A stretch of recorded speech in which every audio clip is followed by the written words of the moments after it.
It's our honor and pleasure to host the Honorable Fredrick Ruhindi, the newly elected Member of Parliament. The incoming Member of Parliament, Nakawa East constituency. The incoming Member of Parliament for Nakawa East constituency in the 12th Parliament. It's my honor and pleasure to introduce to you the Honorable Fredrick Ruhindi. Yes, Honorable. Yes, you have already introduced me. Yes. I'm Fredrick Ruhindi, the incoming Member of Parliament, Nakawa East constituency. Honorable, we have picked interest in a number of legislators. Among the list, you are on that list. We want to we want to profile legislators who have had a big experience in Uganda's legislature. At the same time, you have been Attorney General, and also you have enabled a number of debates to proceed in the House. So from there, we request you to first of all say hello to your constituents, the people of Nakawa East. Hello. Is that what you wanted me to say? Hello, my people of Nakawa East constituency. How are you? Thank you so much for supporting me in my political journey thus far. It hasn't been easy, yeah, but you met the mark, and we have had a tough election campaign. You accompanied me house to house. We visited our people. We now know the challenges, and it is time to fix them. And I know you'll be with me in fixing them. In fact, I have already committed myself that I want to resume my walk house to house, so that I go where I did not go, I did not reach, and ensure that we fix our challenges together with the people, so that where we fail together. Where we succeed together. Honorable Ruhindi, how did you see the campaigns up to elections, according to your own observations and experience, this time around? In my constituency, they were peaceful. Okay.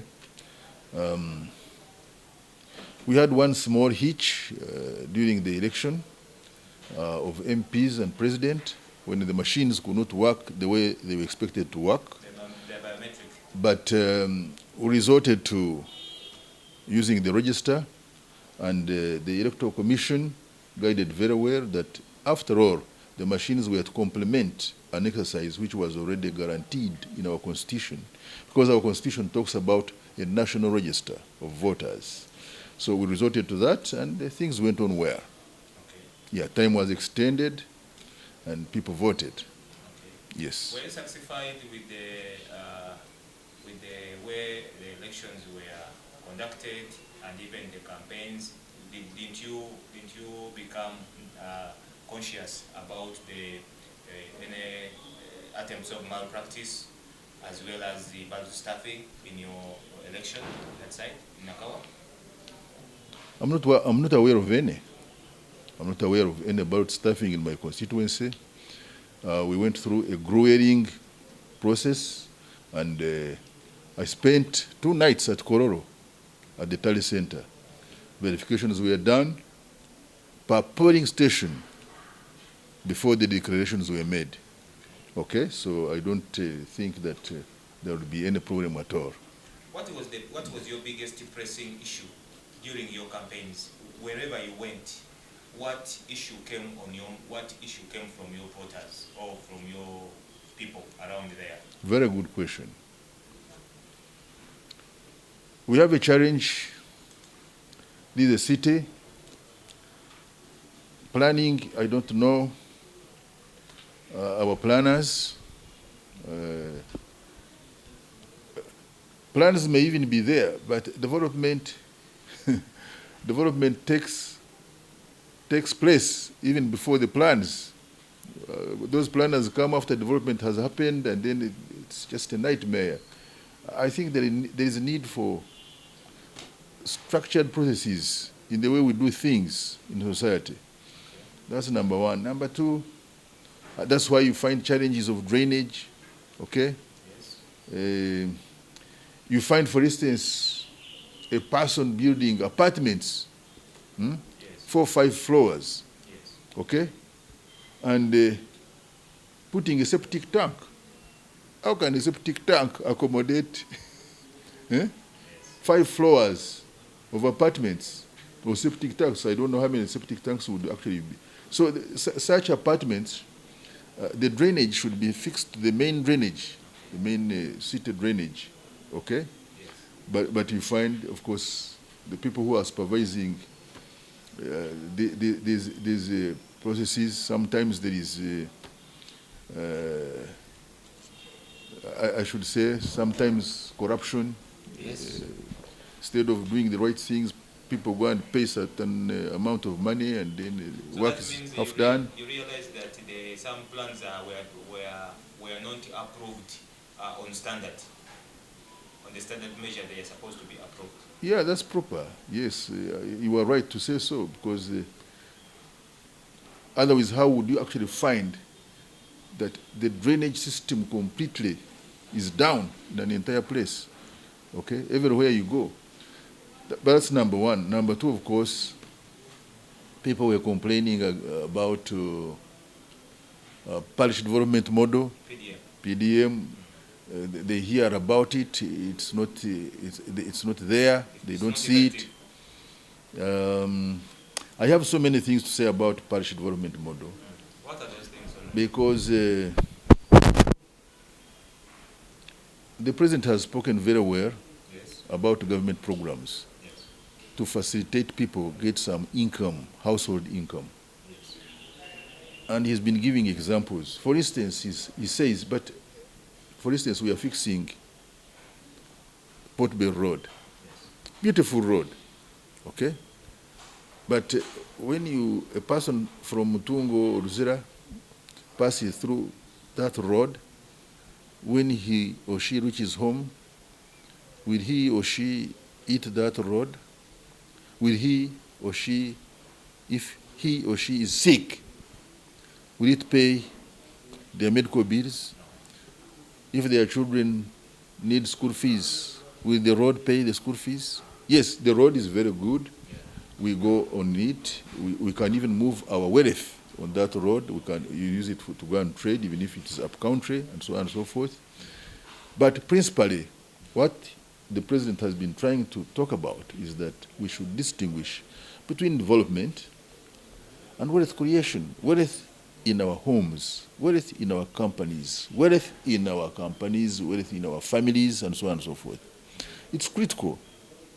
And then government comes out with these projects, okay, to ensure that, and not only that, by the way, but also to educate the people that even with some modest amount of money, you can be able to live on it. To change the mindset that 1 million shillings is a lot of money. Because you may get 1 million shillings and you think, but this is little money. But in principle, the president and his government are trying to tell you that 1 million shillings is a lot of money. Yes. If you see our women, for instance, our mothers, see what they do. You see those ones with Midara in the markets. What is their capital? You'll find that a person's capital is 100,000 shillings, 200,000 shillings. And they are able to look after their families. That mindset is important, okay? Now, yes, PDM, there are some administrative challenges which we intend to fix, okay? But by and large, my view is that these government programs, PDM inclusive, at the rates, at the levels at which they are given in Kampala, Kampala should be given a different Amount, yes. Because, take an example, Mutungo Parish has got 51,000 registered voters. Okay? 51,000, I think it's the most densely populated parish in Uganda. In Uganda. Now, to find that that particular parish gets the same amount of money like any other parish in Uganda is not fair. It's not fair. And this thinking that maybe the people of Kampala are rich people. But Honorable, this time around you are going to Parliament, and you have the chances of lobbying and absolutely. influencing. And I want, for instance, PDM for Kampala in every parish to be at least 1 billion. 1 billion? Yes. I know government, you know, when you are, even if you are moving a distance of 1,000 kilometers, yes, you start with one step. Government started with 100 million shillings per parish. That's very good. Now it's 300 million shillings. That's very good. But I want to push it further, that in Kampala really, our not only PDM, but in terms of accessing government programs, Kampala should be given a special attention. So, Honorable, are you trying because to of its population. Honorable, are you trying to say one of your first in your cabinet? Okay. Yeah, I would talk to the relevant officials, and I will see how best to handle that one. It's not a question of first 100 days move a motion on the floor of the House. We work through structured processes. Okay. Yes, we are not scattered here and there. We are very organized. We are very organized in the NRM. And you also use your connections and influence. Of course, why not? Yeah, but that's important. Yes. Don't take it very lightly. Exactly. I can give you examples, by the way. Yes. When I was in Parliament, I facilitated so many things to be done in my constituency because of the influence I had. Many. Naguru Hospital, how did Naguru Hospital? We were the first in Nakawa division to get a government referral hospital, Naguru Hospital. But that was, I was seated in cabinet together with the then Minister of State for Health, Honorable Richard Nduhura. Yeah, and he told me that they were bringing the referral hospitals at division level. And he said, but the first one was going somewhere. That was a great milestone. Yeah, I said, but why don't you start with the one you are seated with in cabinet? And the first indeed in Kampala was Naguru Hospital. That's influence.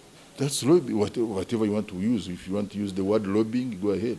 So the people of Nakawa East have a reason. Can I give you another one? Yes. One time they were taking Butabika, the entire parish, one person had gotten a title for an entire parish. Can you imagine? Only one person had a title? Yes. Through funny stuff, what they do, particularly in the land sector. Got a title. At that time was Deputy Attorney General. Yes. So I talked to my colleagues. Talked to, yes, Honorable Migeriko, was Minister of his deputy, Honorable Sarah Opendi then, yes, the late Honorable Mutagamba, Minister for Water, Environment, and her deputy then, Honorable Mnaba. We all found ourselves. I was the 5th minister in Butabika. You go there, they will tell you the story. We followed it up and cancelled the title.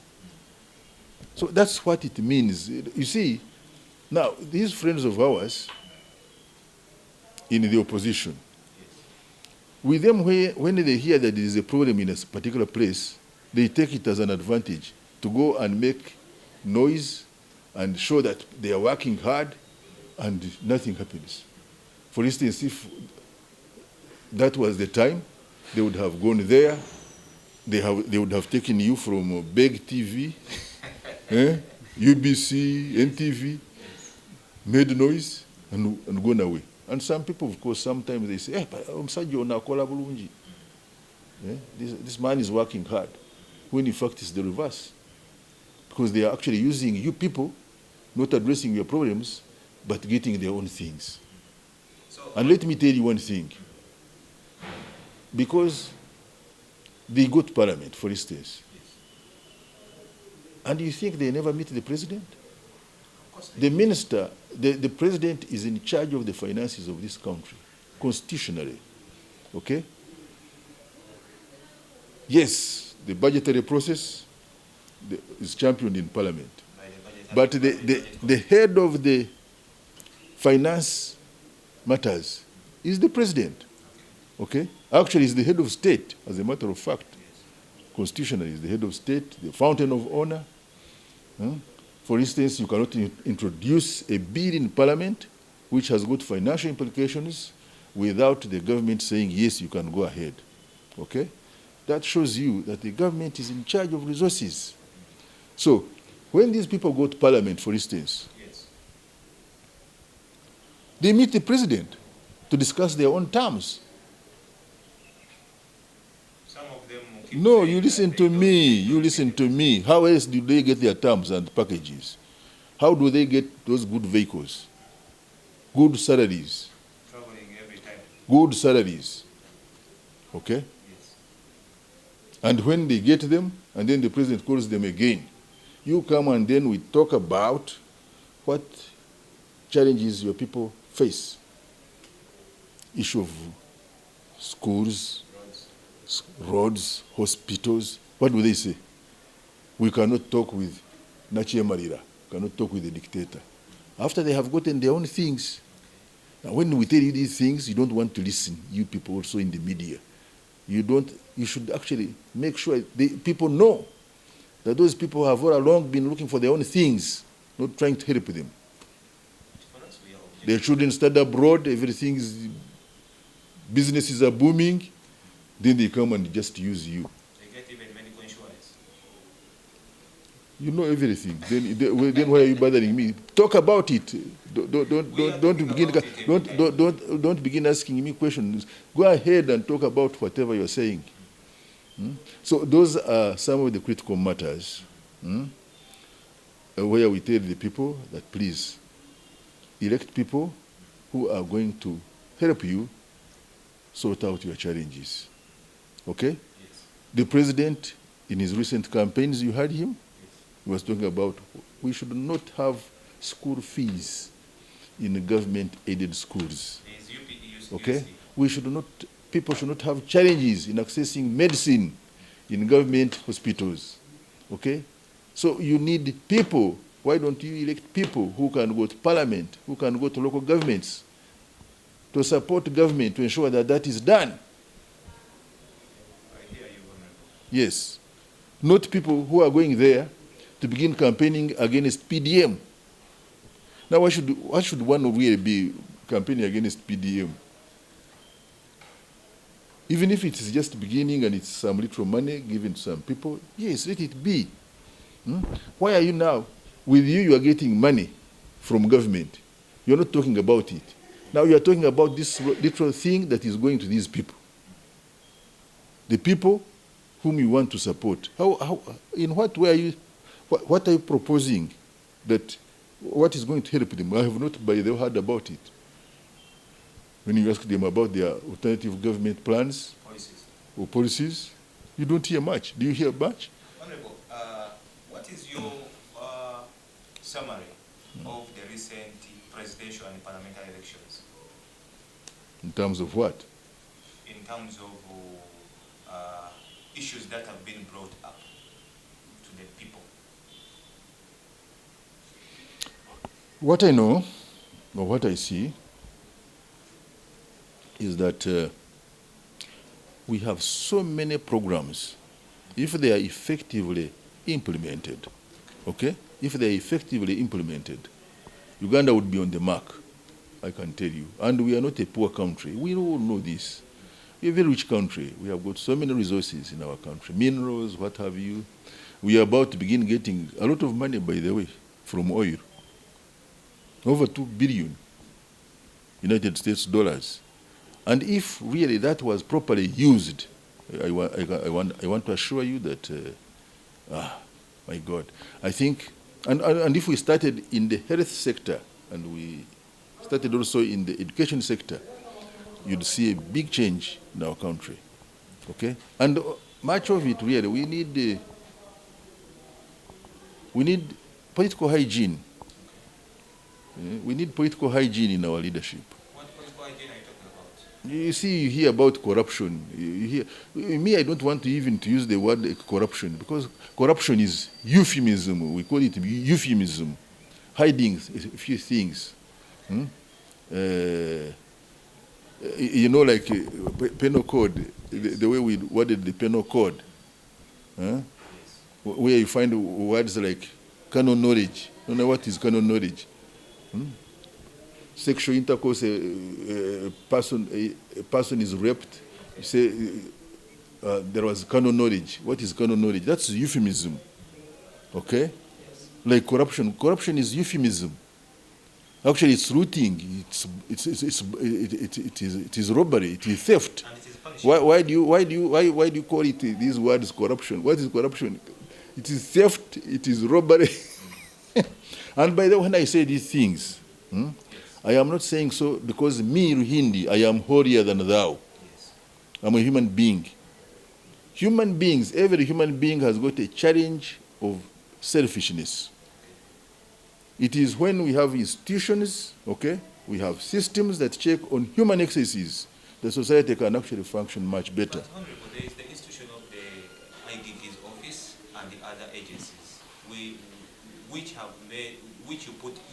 which the NRM government established to handle such cases of indiscipline. They are doing their best. They are doing their best. I think what we need to do is to ensure that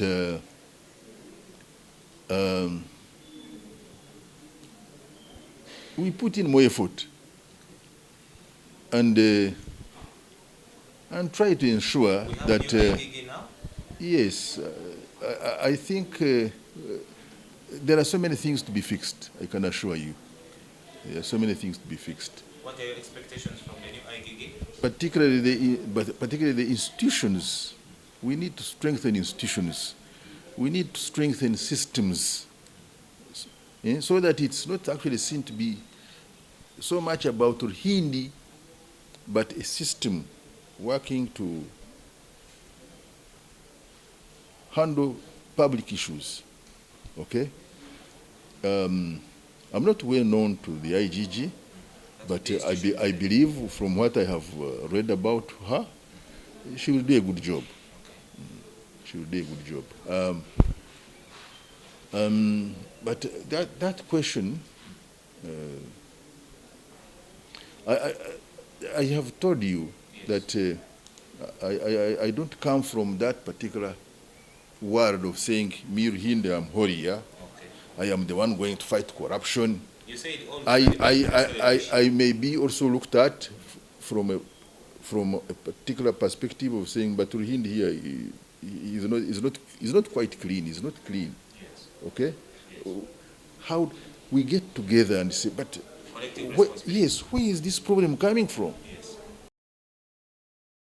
How can we handle it? Okay. Do we have leaders who measure to that challenge of saying, are we trying to put in place leaders who can be seen to be wanting to fight this selfish interest to the extent that the people's interests can actually be taken or be given priority? Honorable, as an experienced legislator, you're coming back, you're returning to the 12th Parliament. What are your expectations in the 12th Parliament? Which issues need urgent legislation? My view would be that I have mentioned the two areas. Corruption. Wait, I come to that. Two critical areas, Yes. because corruption is the overall. Okay. Two critical areas: health, Okay. the health sector, and the education sector. We need laws. We may not need even laws. We need implementation. Okay, the laws are there, but Yes, we need implementation. We need to ensure that let government schools every morning tell me leaders out there, those ones who have been in parliament and those ones who are incoming, Yes. I can tell you from morning to evening, every day, Yes. they are challenged by people. Now the schools are beginning. Yes. School fees, school fees, school fees, school fees. We put the framework. Eh? Great minds worked on this. What happened to the USE, Honorable? That's what I'm telling you. That's what I'm telling you. They have their own challenges. Schools will tell you their own challenges. Okay, that if they don't charge this and this way, eh? There will be no work at all. Huh? And to me, that's why I'm saying that we have money As government. as government.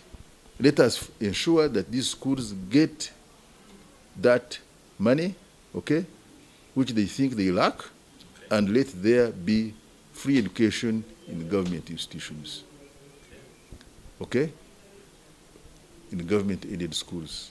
Let there be medicine in government hospitals. It is possible and it is fixable. I'm telling you, we're going to have money, okay? And once we have political hygiene, okay, Yes. let us be leaders worth our names. Yes. Parliament has been So missing that the likes so of so Fredrick Ruhindi so since so the that 2021 you are not going to die because you are living on little. 10 years down the road. It has been tough, but we are alive. God keeps us. But you can't tell someone that it is big tough the way And you in fact, go. where it has been tough. Yeah, You survived by the grace of God. it has been tough, I can tell you. Honorable. Now, let me also say this. We also challenged because we people who earn from the consolidated fund, we need to harmonize emoluments out of the consolidated fund for public servants, including members of parliament, really. Okay? Because it's not proper to find a person earning 50 million shillings, a person who even was beating that person all the way from P1 to university, and maybe now he's a doctor or he's a professor, earning 3 million, 5 million shillings. Another one is earning 50 million shillings. No, really. So it's not fair. It's not fair. We need to rationalize. The Odochi Constitutional Review Commission had proposed Minimum wage. had proposed a salaries and remunerations board or commission, which would sit and then try to harmonize and rationalize these emoluments from the consolidated fund. But that has not worked. It has not been. Where has been the challenge? I think the challenge, there is this school of thought that we should not actually keep on forming institutions, okay? But even if we don't form institutions, public service means for public service. They have institutions, they have departments, they have, okay? They can handle that. For as long as it's handled, I don't mind how it's handled or through which organ, for as long as it is handled. You understand? Yes. But there should be really harmonization. And by the way, that could be creating the problems. This commercialization of politics, that could also be a problem. Creating this challenge. You get my point? Yes. Because now, a member of parliament, you go through, your people look at you as government. Yes. But you are government still. No. You are not government in terms of you go to serve in government, but you don't become the government. Because what I mean is that once, for instance, you are elected, members of your people will look at you as a person who is going to fix bridges, who is going to build roads. No, it's not you. Yes. Where your work is to legislate. To lead. Okay. And look. To lead the people to reach the services, the qualities in pay. And you have the NRM government, which you support, and where you are part and parcel. Yes. Has always talked about initiatives of bridging the gap of income inequalities. But what is the problem?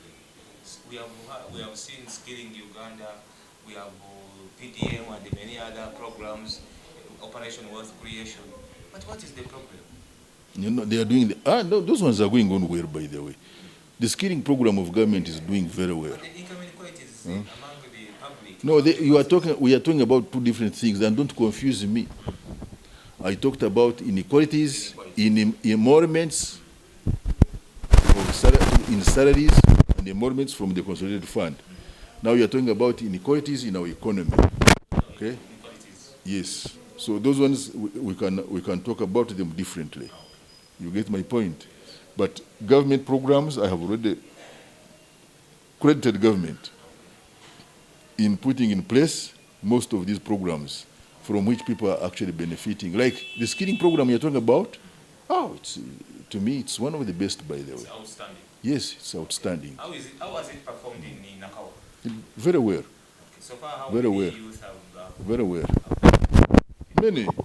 I may not give you the figures right now, but many. Okay. What about Operation Wealth Creation in Nakawa? How has it been going? As I told you, the challenge has been the population. Okay. Yeah. The amount that comes in is not really matching with the population that we have. But that one is being addressed progressively. Okay. Honorable Ruhindi, you are a seasoned lawyer, senior counsel, former attorney general. Recently, Ugandans welcomed a new Chief Justice, Justice Zeija. Flavian Zeija.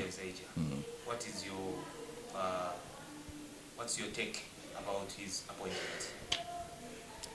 I know Right Honorable Justice Flavian Zeija, and is an able person to execute the responsibilities of that job.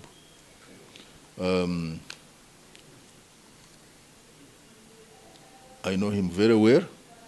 I knew him when he was a lecturer at MUBS. I've known him as a judge. I have known him as the principal judge. I've known him as Deputy Chief Justice. And I have known him as now current Chief Justice of Uganda. And I know he's very able to execute the functions of his assignment. What are your expectations for him? I see him as a person who is serious about hygiene. Judicial hygiene. In the judiciary. I believe that he will put in a lot to ensure that people get justice. I hope that he will also support the outgoing Chief Justice's initiative on mediation, because ADR, because the outgoing Chief Justice had put in a lot on ADR. Alternative dispute resolution. Yeah, and I am also happy to inform the public that I'm an accredited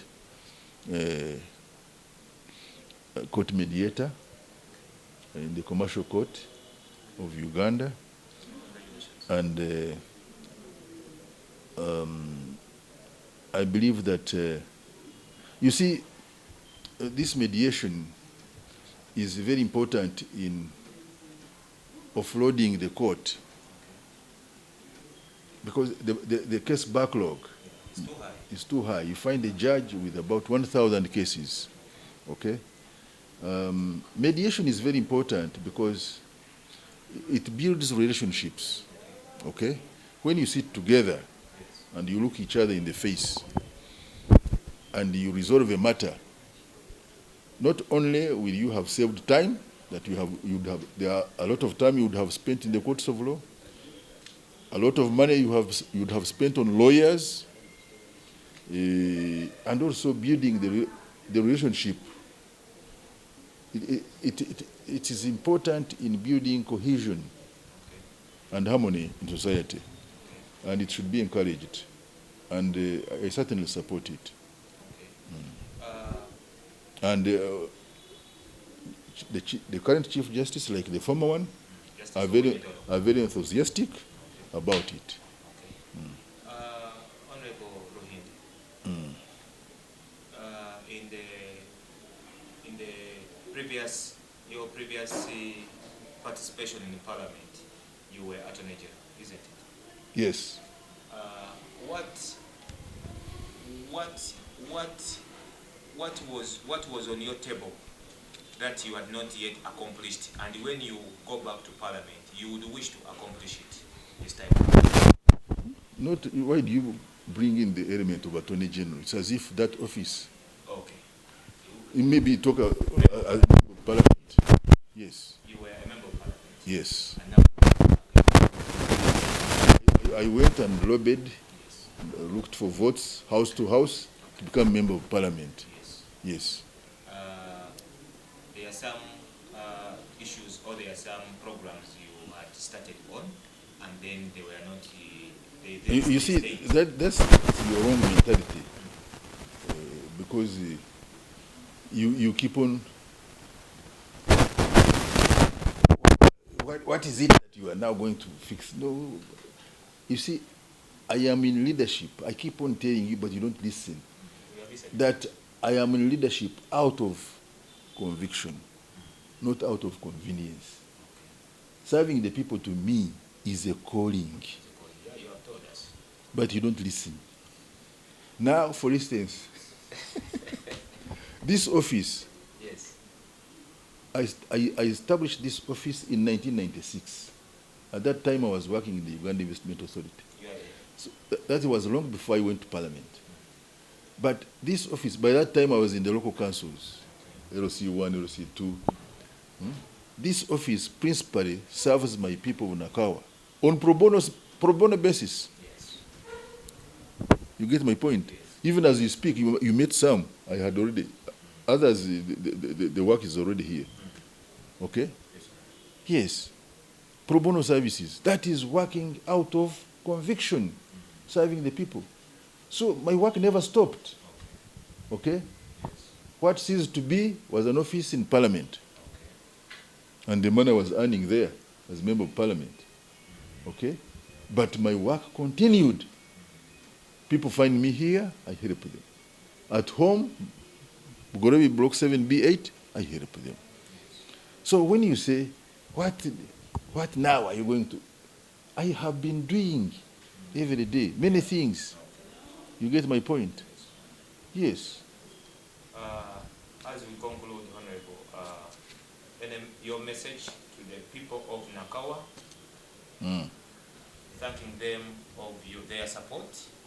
Yeah, I've thanked them. I want to thank them again.